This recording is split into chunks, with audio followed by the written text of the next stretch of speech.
नमस्कार दोस्तों, आपका स्वागत है शेयर बाजार इनसाइड चैनल पर। चलिए आज के मार्केट अपडेट की शुरुआत कर लेते हैं। आज के दिन आप सबको पता है कि भारी मार्केट में गिरावट रही है, क्योंकि पिछले कुछ दिनों की सबसे बड़ी गिरावट आज के दिन ही रही है। और सेंसेक्स एवं निफ्टी की बात करूं तो उसमें भी आज के दिन भारी गिरावट रही थी। करीब 1500 पॉइंट के अराउंड सेंसेक्स में भी गिरावट रही थी। आज के दिन देखें तो आप देख सकते हैं कि निफ्टी 50 में भारी गिरावट रही है 2% के अराउंड की। बैंक निफ्टी की बात करें उसमें भी 2.5% के अराउंड की गिरावट रही थी। और सेंसेक्स की बात करें, फिर निफ्टी की बात करें और बैंक एक्स में भी करीब 2% प्लस के अराउंड की गिरावट रही थी, जो आप यहाँ पर देख सकते हैं।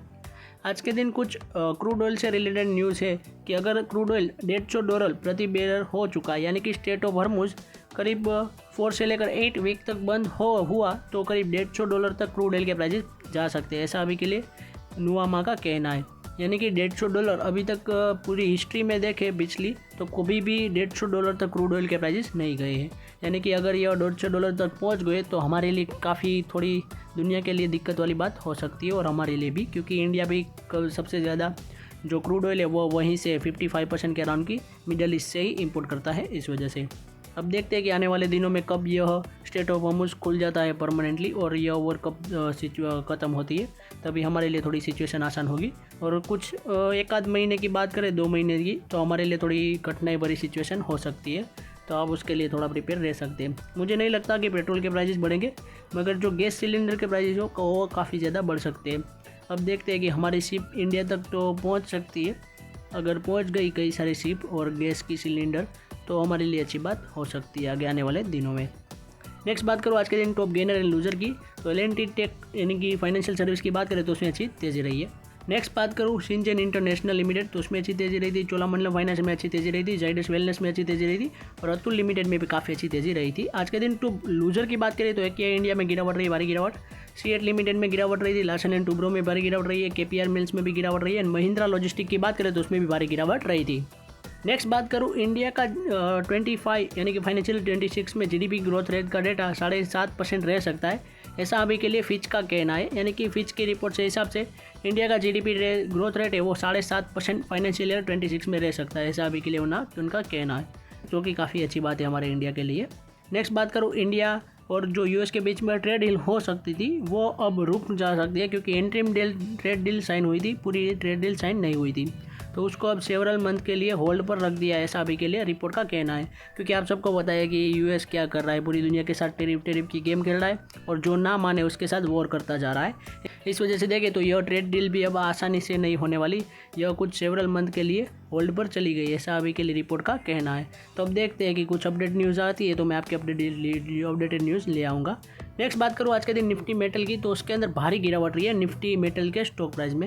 जिंदल स्टील की बात करें, भारी गिरावट रही थी। हिंदुस्तान कॉपर में गिरावट रही थी। हिंदाल्को इंडस्ट्रीज़ में, हिंदुस्तान जिंक के अंदर, वेल्सपुन कॉरपोरेशन में, जाइडस, लॉयड्स मेटल्स एनर्जी में और नेशनल एल्यूमिनियम कंपनी में और टाटा स्टील में भी भारी गिरावट रही थी। और अपोलो ट्यूब में भी आज के दिन भारी गिरावट रही थी, क्योंकि आप सबको पता है कि यह सारी जो भी कंपनी है वो इंपोर्ट पर आधारित है और सारा का सारा इंपोर्ट पेट्रोल और क्रूड ऑयल से ही होता है। अगर क्रूड ऑयल के प्राइसेस बढ़ जाएंगे तो इन सारी कंपनीज़ को भी थोड़ा बिजनेस में दिक्कत होगी, तो इस वजह से गिरावट रही है आज के दिन।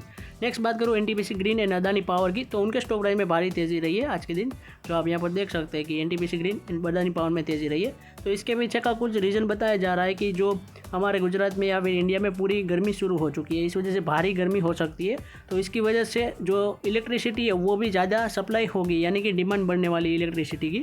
तो यह दोनों कंपनी है जो इलेक्ट्रिसिटी सप्लाई करती है, तो इनके स्टॉक प्राइस में आज के दिन अच्छी तेज़ी रही है, जो आप यहाँ पर देख सकते हैं।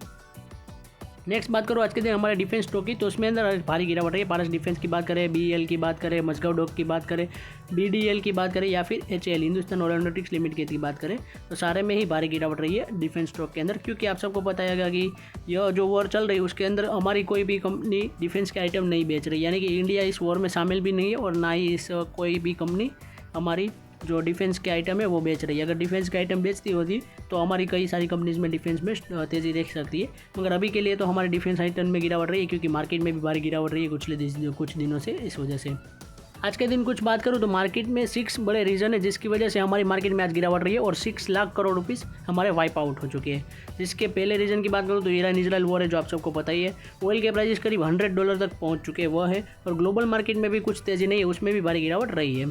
नेक्स्ट बात करूँ रुपये की, तो रुपये भी हमारा ऑल टाइम लो तक पहुंच चुका है और बॉन्ड यील्ड भी वो देखें तो वो भी राइज होती जा रही है। इस वजह से भी देखें तो हमारी मार्केट में गिरावट रही है और एफआईआई की सेलिंग भी कंटिन्यू है पिछले 10 दिनों से, जो कि काफ़ी अच्छी बुरी बात है हमारी मार्केट के लिए। और हमारी मार्केट में इसी वजह से आज के दिन गिरावट रही थी। आज के दिन ग्लोबल मार्केट की बात करूँ तो गिफ्ट निफ्टी और US30 में थोड़ी तेज़ी रही थी, मगर US टेक 100 में गिरावट रही। डोजेंस की बात करें उसमें भारी गिरावट रही। S&P 500 में गिरावट रही थी। UK की मार्केट देखें और फ्रांस की मार्केट तो उसमें भी गिरावट रही थी। जर्मनी की मार्केट में भी गिरावट रही थी। जापान की मार्केट में भी देखें तो गिरावट रही थी और हैंगसेंग चाइना की मार्केट में भी आज गिरावट रही थी। आज के दिन कुछ इकोनॉमिक इंडिकेटर की बात करूँ तो $1 INR की बात करें तो 92.32 तक पहुंच चुका है, यानी कि भारी गिरावट रही है हमारे रुपीज़ में भी, जो कि हमारे लिए अच्छी बात नहीं है। नेक्स्ट बात करूँ कच्चे तेल के प्राइस, यानी कि ब्रेंट क्रूड ऑयल करीब $100 तक पहुंच चुका है और WTI भी $94 तक पहुंच चुका है। इन दोनों में थोड़ी देखें तो आज गिरावट रही है, मगर $100 तक पहुंच चुका है, जो कि पूरी दुनिया के लिए और हमारे लिए अच्छी बात नहीं है, क्योंकि इससे सस्ता तेल हमें कुछ दिनों पहले मिलता करता था।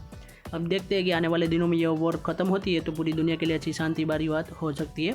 और आने वाले 1-2 महीने भी अगर वॉर ख़त्म हो गई उसके बाद भी देखें तो मार्केट में थोड़ी स्टेबिलिटी आने में देर लगेगी। इस वजह से देखें तो अभी अच्छी अपॉर्चुनिटी है।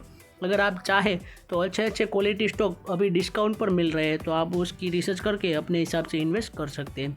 तो आज की वीडियो की बात करूँ तो हमारी यहीं तक थी। ऐसे ही वीडियोस देखने के लिए हमारे चैनल को सब्सक्राइब कीजिए और बेल आइकन को ऑन करना मत भूलिएगा। Thanks for watching.